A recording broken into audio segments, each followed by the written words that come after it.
Bismillahirrahmanirrahim. Di sini saya Megi Nurdasa akan mencoba menjelaskan bagaimana final project saya dikerjakan dan bagaimana skema desain dan implementasinya terhadap network programmability. Nah, di sini contoh studi kasus yang saya ambil adalah skema jaringan dari SMK Negeri 13 Bandung.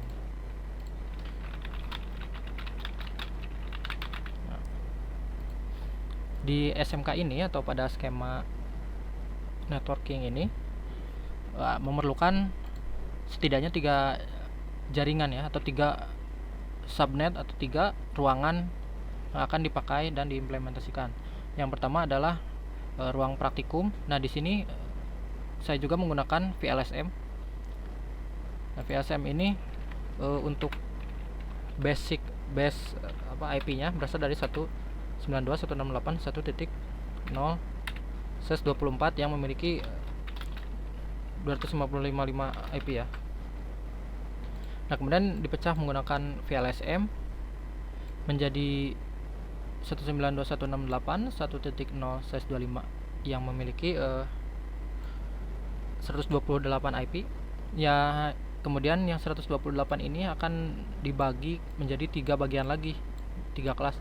Nah, di situ ada VLAN 10, VLAN 20 dan VLAN 30. Kita kembalikan lagi tempatnya. Nah, selain 1.0/25, nah ini ruang TU juga membutuhkan IP dengan prefix /28.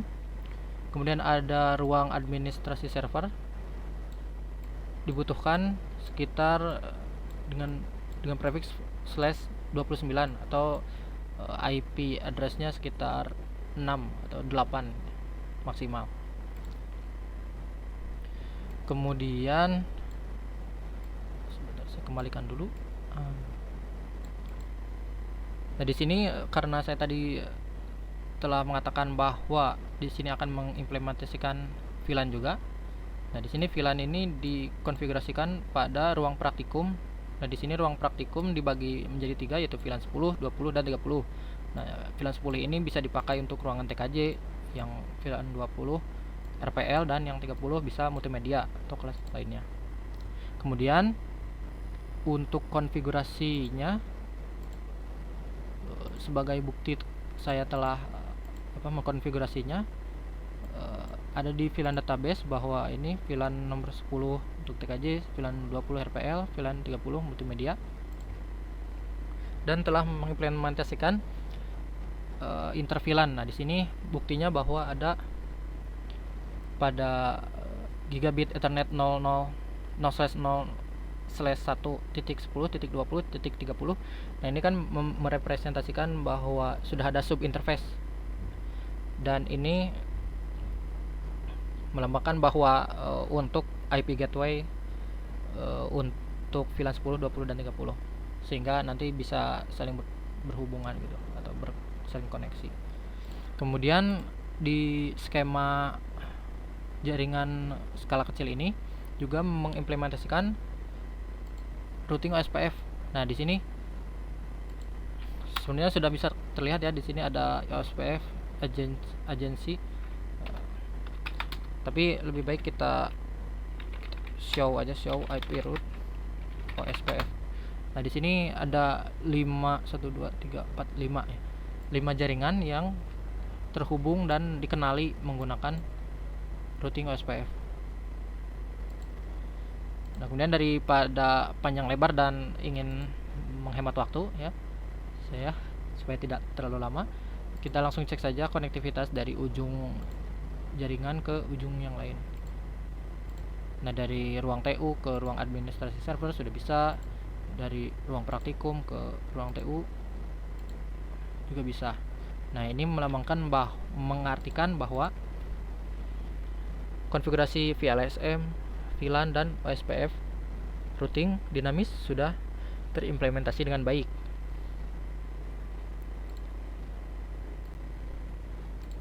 Selain mengimplementasikan konfigurasi VLSM, VLAN dan OSPF, nah pada jaringan ini seluruh network device-nya sendiri sudah menerapkan konfigurasi SSH dan password privilege ya. Nah, di sini Nah, sudah muncul password berarti sudah terbukti pada network device ini telah menerapkan password privilege. Begitu juga sama dengan yang lainnya, device yang lainnya. Nah, kita exit dulu, enable. Nah, di sini muncul password, berarti sudah terimplementasi, dan juga di network device yang lainnya ya. Kemudian untuk menguji SSH, kita bisa gunakan admin SSH -l spasi admin, karena username dan passwordnya adalah admin.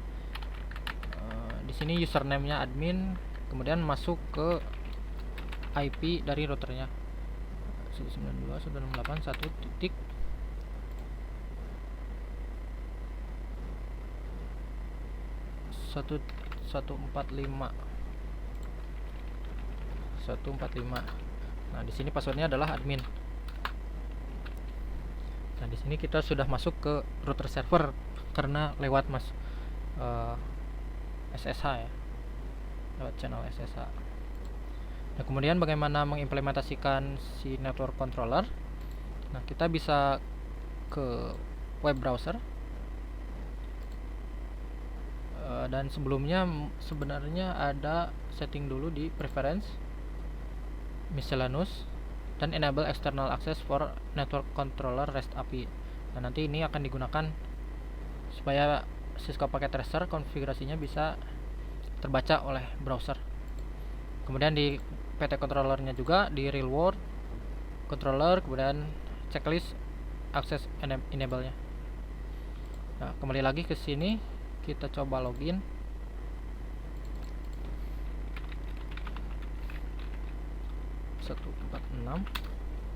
Karena sudah membuat akunnya, maka saya tinggal login menggunakan akun yang telah saya buat. Nah, di sini juga sudah terlihat bagaimana grafik atau data statistik yang ada pada skema jaringan yang telah saya buat dengan studi kasus SMK Negeri 13 Bandung.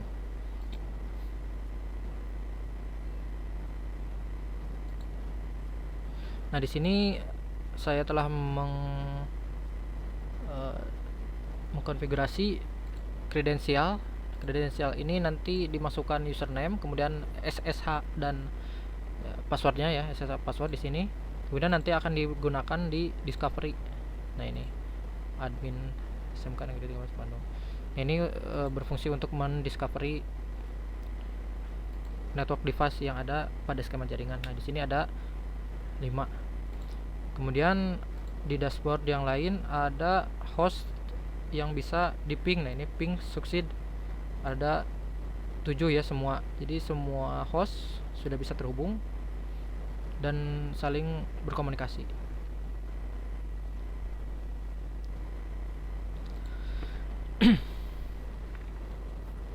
Di sini juga ada API documentation, bagaimana menambahkan tiket, menghapus tiket, kemudian bagaimana menampilkan seperti network device, get site health dan sebagainya gitu.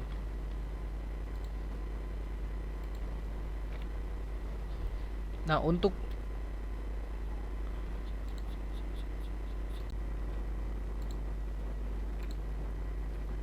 pada tahap selanjutnya, yaitu adalah untuk mengimplementasikan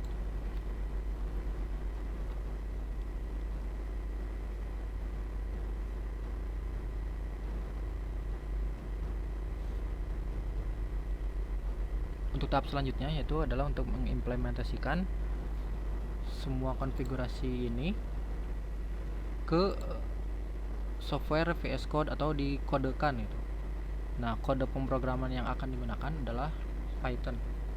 Nah, di sini ketika ingin dimasukkan ke Python dan diintegrasikan dengan GitHub, kita harus menginstal dulu beberapa hal seperti git accept merge, git pull, git add remote, git push, dan semua yang diperlukan seperti yang ada pada tampilan di sini.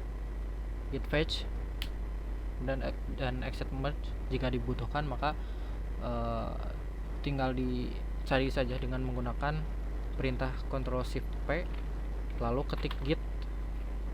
Nah, maka tinggal dipilih saja apa extension yang mau digunakan, yang mau di-clone dari perintah git.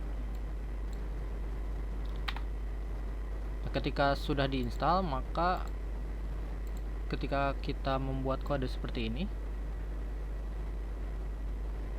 nah nanti ketika kita akan di-push atau melakukan push ke dalam server dengan namanya network automation, nah ini namanya juga digunakan sama dengan yang ada di lokal. Jadi nama folder lokal dan folder yang ada di GitHub atau repository GitHub namanya adalah sama.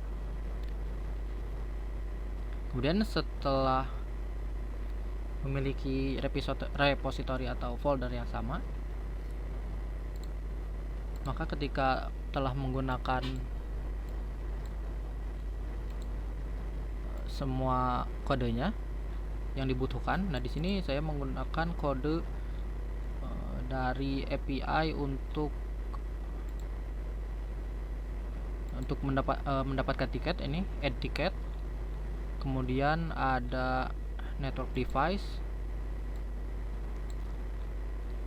kemudian ada host, ada juga health issues. Nah, ini untuk masalah kesehatan dari networknya. Kemudian ada juga network health. Nah, ini jika kita gunakan terminal untuk menjalankan aplikasinya, kita bisa gunakan Python 3 main.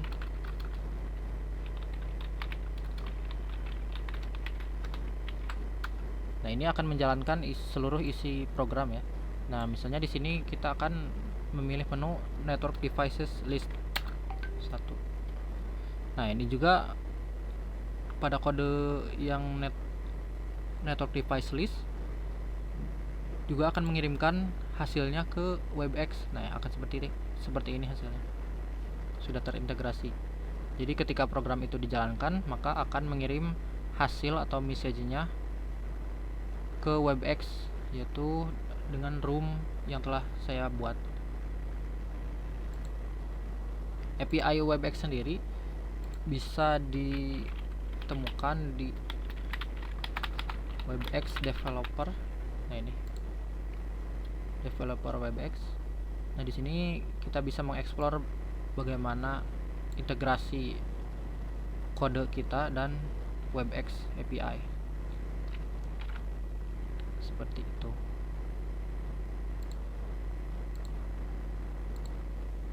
Nah, hasilnya juga ini jika kita pilih menu yang lain, misalnya kita masukkan network health.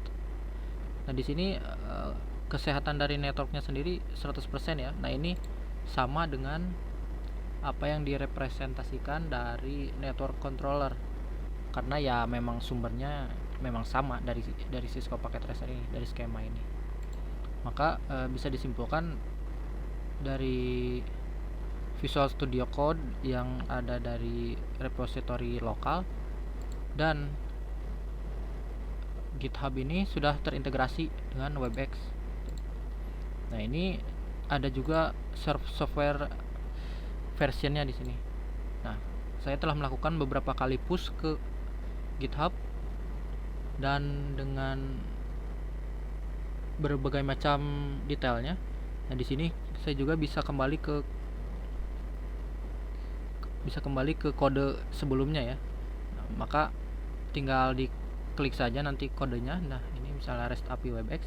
Nah, karena saya tidak akan kembali ke versi sebelumnya karena akan menambah pekerjaan saya lagi, maka tidak akan saya klik atau tidak akan kembali rollback gitu ke versi sebelumnya.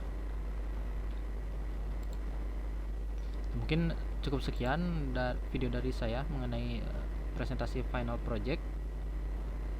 Semoga mudah dimengerti. Wassalamualaikum warahmatullahi wabarakatuh.